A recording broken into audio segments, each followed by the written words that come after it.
All right, it is November 16th, 2023, and we're about to clear our way up through this mess here. I'm only going to be spending an hour out here, so we'll see how much we can get done.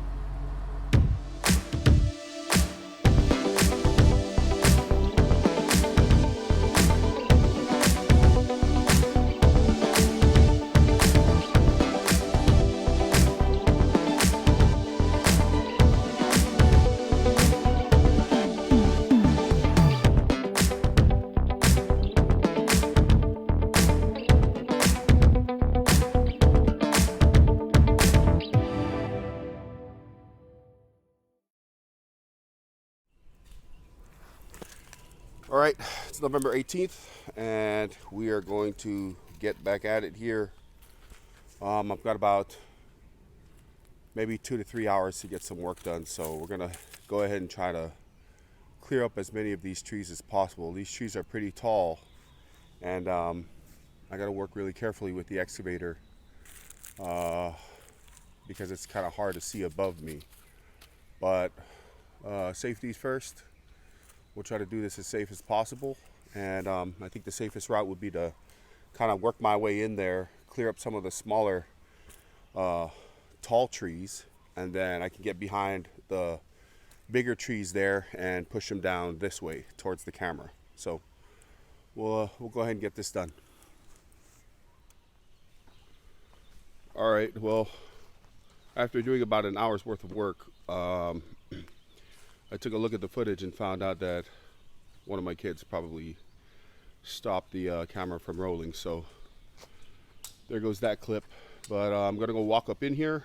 I stopped working with the machine an hour in because there was a small hydraulic leak and I didn't want it to get any worse. The more pressure I put on the machine, the more the leak is going to open up. So learning from past experiences, went on ahead, took the machine back, and like I said, we're gonna walk up in here and we're gonna do some chainsaw work. I don't have an industrial grade chainsaw. I just have a small pole chainsaw, a small Ryobi, and I'm only gonna be taking down some of the smaller stuff.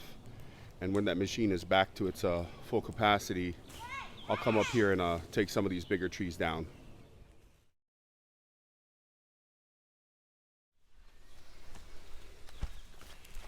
All right, so here's some of the aftermath of today's work.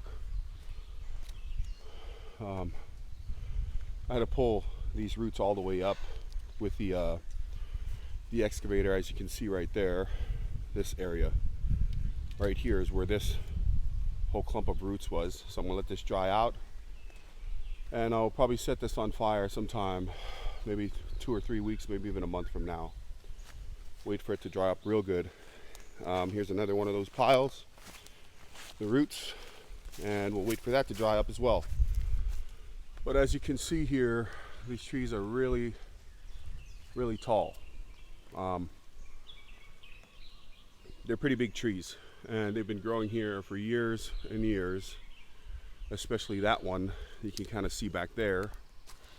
That's a really big one. These here right in front of me, I should be able to take down with the excavator. I'll just pull up the roots on the opposite side of where I'm standing, and I'll push them down towards where I am standing. They'll come down pretty easily because they're kind of leaning down this way already.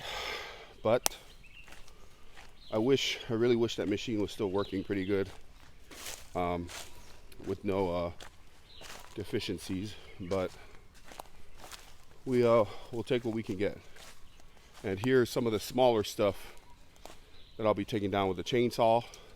If I had the excavator, this is cake work. This will take no time to take down, but looks like we'll have to do some manual labor here today. All right, so we've been working here for the last 2 hours, and the camera's been dying, going on and off. So we've just been missing clips left and right, but we'll go ahead and end it here. Hopefully this one records through, and we've taken some of this stuff down with the expanded chainsaw on the Ryobi 2-cycle motor.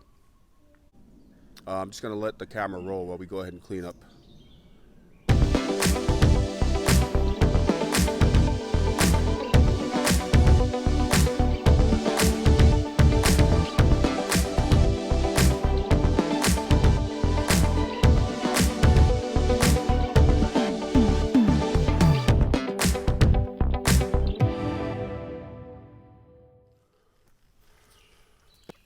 All right, well, that's all we managed to do. That took us about maybe an hour and a half to 2 hours. Actually, it's probably just around an hour. It feels longer because it was a lot harder. But well, what took us there about an hour would have taken an excavator about 10 minutes. So you can see the clear difference between using machinery, heavy machinery, and having to do manual work. Nevertheless, manual work feels good. It feels good to exercise, get out of the machine, and hit the ground, do some back-breaking work. That'll be it for this video. I'll catch you next week when we continue this clearing. Thanks for watching. Bye-bye.